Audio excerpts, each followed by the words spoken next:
பஹல்காம் தீவிரவாத தாக்குதலுக்கு அல்லுமர் முஜாஹுதீன் அமைப்பின் தலைவரான முஷ்தாக் அகமது ஜர்ஹர் உதவியதாக தகவல் வெளியாகியுள்ளது.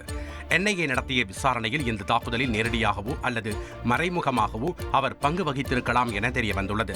ஜர்ஹரின் ஆணையின்படி பஹல்காம் தாக்குதலுக்கான தொழில்நுட்பம் உள்ளிட்ட சில உதவிகள் வழங்கப்பட்டுள்ளதாக கூறப்படுகிறது. ஜர்ஹர் 1999ஆம் ஆண்டு கந்தகார் விமான கடத்தல் வழக்கில் விடுதலையாகி தற்போது பாகிஸ்தானில் இருந்து தனது பயங்கரவாத அமைப்பை இயக்கி வருகிறார்.